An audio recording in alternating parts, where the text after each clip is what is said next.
Doctor Rathore का call आ रहा है। कोई अपॉइंटमेंट थी क्या दर्श की? मुझे तो कुछ पता नहीं इसके बारे में। उठाइए। हाँ डॉक्टर राठौर, कैसे हैं आप? जी मैं तो बिल्कुल ठीक हूँ और आपके लिए एक बहुत बड़ी गुड न्यूज़ लाया हूँ। हाँ बताइए। जी वो मेरे यूएस वाले कोलीग ने अभी अभी बताया कि एक नई एडवांस सर्जरी आई है और उससे दर्श फिर से देख पाएगा। क्या? व्हाट? क्या? बाबूजी? जी डिटेल्स मिलते ही मैं आपको मेल कर दूंगा। Thank you so much doctor साहब, आपने हम सबको बहुत बड़ी खुशखबरी दी है। Thank you so much. Welcome. बाबूजी आपने सुना, दर्श फिर से देख पाएगा। जय द्वारकाधीश। ये सब द्वारकाधीश की कृपा है। कब डॉक्टर राठौर सर्जरी की डिटेल्स भेजे और कब हम दर्श की सर्जरी करा सके जल्द से जल्द। बाबूजी आप सोचो, दर्श जब ये सुनेगा तो कितना खुश होगा ना, कितना खुश होगा। मैं तो खुशी से फूल ही नहीं समा रही हूँ। मैंने आपके कहने पर झूठ तो बोल दिया है, लेकिन राजवी जी को पता चलेगा वो तो मेरा लाइसेंस जब्त करवा देंगे। डोंट वरी डॉक्टर, मेरे होते हुए आपको कुछ नहीं होगा।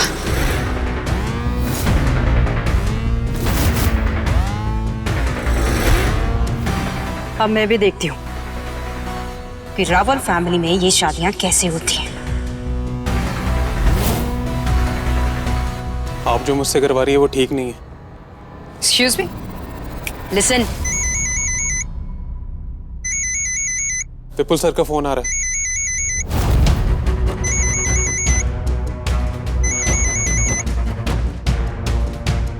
Doctor Rathore, head of neurology.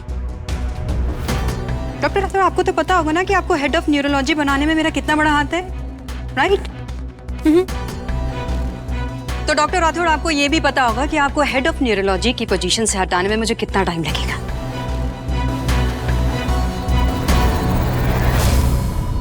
अच्छा डॉक्टर साहब, मुझे आपसे एक चीज पूछनी थी। इस सर्जरी में कोई रिस्क तो नहीं है ना?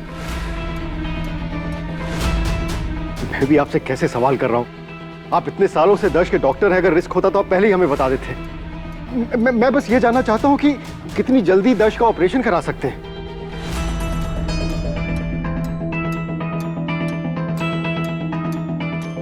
और पैसों की कोई भी फिक्र मत करिएगा, जितना खर्च होगा हम करने को तैयार हैं डॉक्टर साहब।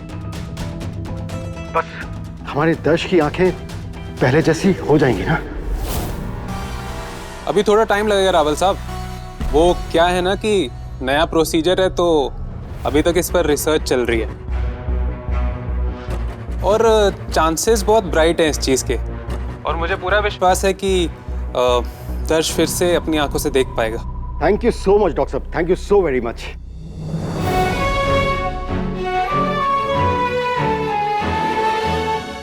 काश मैं ये बात राजी को बता पाता, फिर इस वक्त वो आश्रम में होगी और फोन नहीं उठाई। राजवी को जैसे ही पता चलेगा वो तो खुशी से पागल हो जाएगी। हाँ बिल्कुल।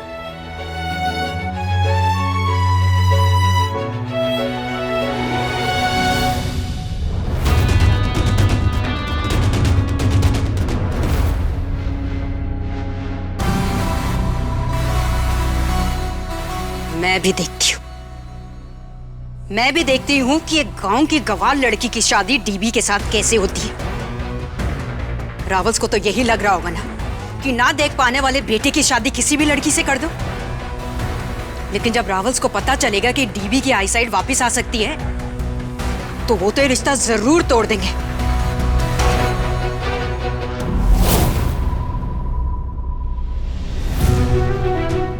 शो আছে विपुल। भाजी मैं ये सोच रहा था, हमारे दर्श की आंखें वापस आ जाती हैं तो क्या फिर भी हमें नंदिनी के साथ उसका रिश्ता करना चाहिए? हमारा दर्श देख पाएगा तो उसे और बेहतर लड़की मिलेगी।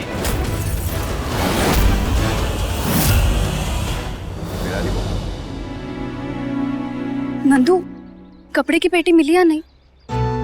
अरे वो क्या छोटी चीज है जो गुम हो जाए? ठीक से देख ले, कमरे में ही होगी। बिग बहन, मैंने घर के अंदर बाहर हर जगह देख लिया, पर कपड़े की पेटी मिल ही नहीं रही है। ए मम्मी आ जाओ। बोलो कैसी लग रही हूँ मैं? मस्त है एकदम। अभी पैकेट में से निकाला है मैंने, और इसकी खुशबू तो इसकी खुशबू इतनी अच्छी है ना माँ कि परफ्यूम के लिए सारे पैसे पहुंच गए।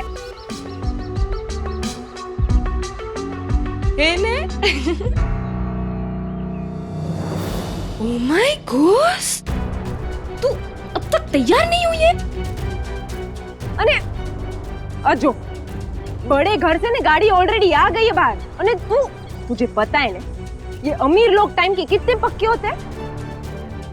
सुना, चलो इतना टाइम नहीं है अपने पास। वैसे भी तैयार हो के नहीं, कौन सी दीपिका लगने वाली है तू? पर गुण, ये तो घर में पहनने वाले कपड़े हैं ना। रुक जा, मैं अभी कुछ अपना निकाल देती हूँ। हाँ अभी आए। अरे तो अपने कल रात को तैयार करके क्यों नहीं रखे? हाँ, अब इसकी वजह से अगर हमें लेट हो गया तो फिर इज्जत तो पप्पा की और मेरी ही जाएगी नहीं। अरे ऐसा कुछ नहीं होगा गुनबेन, हम चलते हैं ना। और वैसे भी उन लोगों ने ऐसे कपड़ों में मुझे कितनी बार देखा है, और कपड़े चाहे नए हो या पुराने, उससे क्या फर्क पड़ता है। मैं जैसी हूँ मैं तो वैसी रहूंगी ना। बोल जाइए भाई, चलते। अच्छा हो मैंने इस ग्वालन का ट्रंक छुपा दिया। अब मुझे ऐसे टिप टॉप और उसे एकदम फ्लॉप देखेंगे ना, तो सबको आज ही पता चल जाएगा कि सब कुछ किसके हाथ में देना है।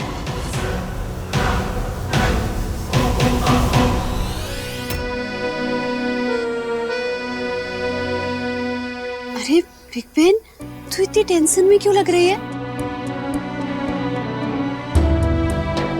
जिनके साथ मेरा रिश्ता हो रहा है ना, उन्हें तो वैसे भी मुझे मन की आंखों से देखने की आदत है। तो मेरे कपड़े नए हो या पुराने, इससे उन्हें कोई फर्क नहीं पड़ता। हाँ, अभी तुम लोगों का भरत मिलाप खत्म हो गया हो तो हम चले।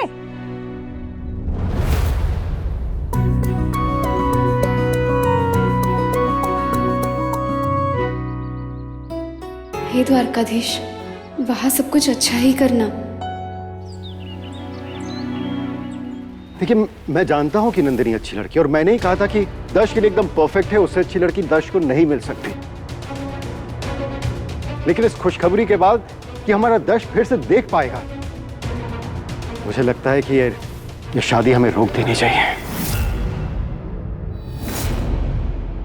बाबूजी बात तो सही है। मुझे भी ऐसा लगता है कि जब दर्श को पता चलेगा कि उसकी आंखों की रोशनी वापस आने वाली है, तो वही शादी के लिए इनकार कर देगा। लेकिन क्या राजवी बहू इस बात के लिए मान जाएगी? बाबूजी, मुझे लगता है राजवी को भी कहीं ना कहीं प्रैक्टिकली सोचना होगा। और चेतन बिल्कुल ठीक कह रहा है।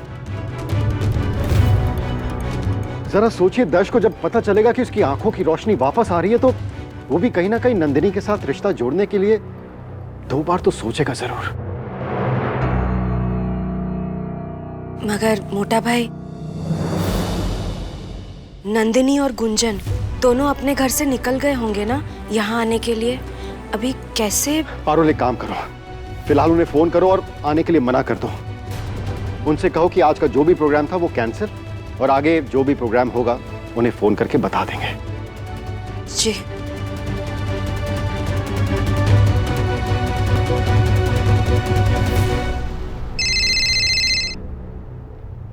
हेलो नंदिनी, मैं बोल रही हूँ पारुल, दर्श की चाची। जय द्वारिकाधीश। जय द्वारकाधीश। मैं क्या बोल रही हूँ? अब क्या बाबूजी, क्या हुआ? मुझे लगता है ऐसे अचानक उन्हें मना नहीं करना चाहिए। हमें इस बारे में राजवी बहू से बात करनी चाहिए। आज उन दोनों लड़कियों को आकर चले जाने दो, उनके जाने के बाद में हम कुछ फैसला करेंगे।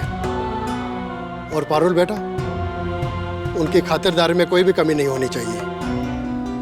जैसे राजवी बहू चाहती थी, बिल्कुल वैसा ही होना चाहिए। जी बाबूजी, बिल्कुल।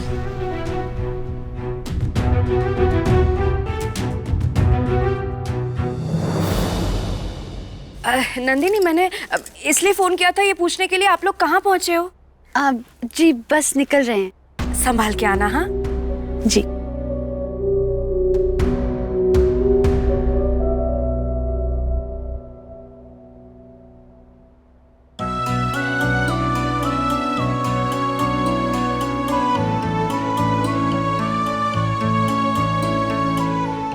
पहली बार होने वाले ससुराल जा रही है, लेकिन ढंग के कपड़े भी नहीं मिले उसे पहनने।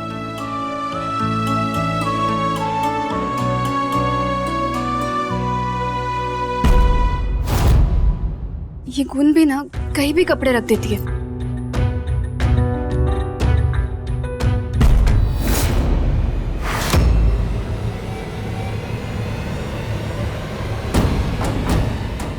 ये नंदिनी की बेटी यहाँ क्या कर रही है?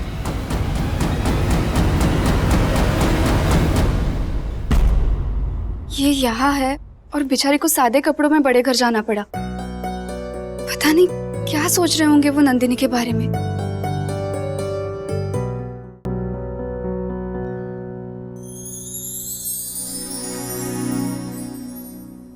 जय द्वारिकाधीश।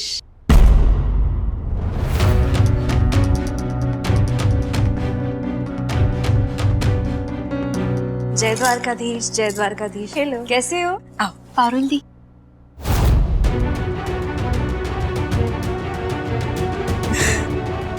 तू यहाँ क्या कर रही है? ये हमारे घर का फैमिली फंक्शन है, जा यहाँ से।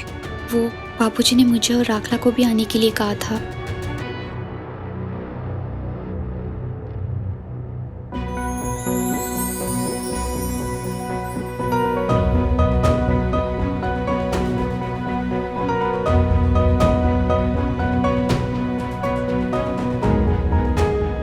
आओ, सभी को तो तुम जानती हो ना, बाबूजी, विपुल भाई, चेतन। और हाँ, भाभी घर में नहीं है, मगर उन्होंने खास आपके लिए ज्वेलरी और कपड़े मंगवाए हैं। नंदिनी, तुम बहुत प्रिटी लग रही हो। तुम्हारी और दर्श की जोड़ी बहुत अच्छी लगेगी। Thank you.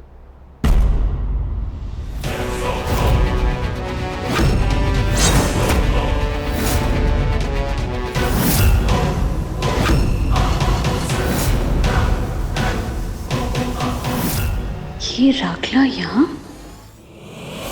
जय द्वारकाधीश।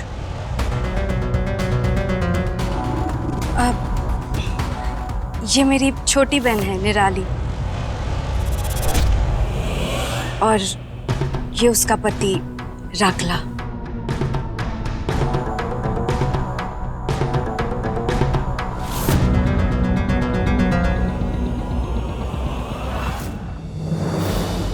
गुण, मैं शोभित को बुलाती हूँ, वो तुम्हें पूरा घर दिखाएगा।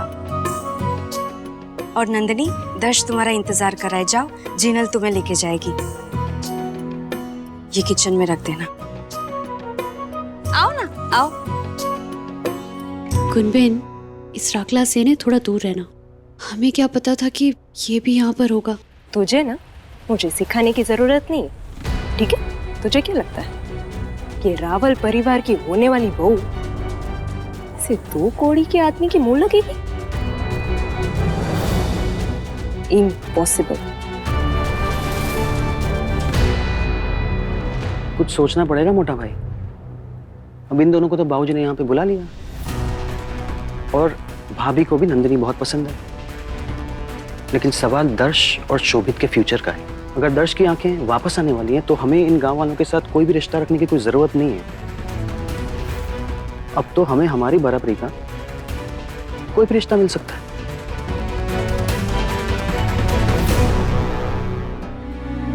राजवी कभी भी नहीं मानेगी बाबूजी, इसीलिए मुझे जल्द से जल्द डॉक्टर राठौर के पास जाकर उनसे मिलना है। और जब तक उनसे सारी बातें क्लियर नहीं हो जाती, तब तक दर्श से नंदिनी का रिश्ता फाइनल करने का कोई दुख ही नहीं बनता।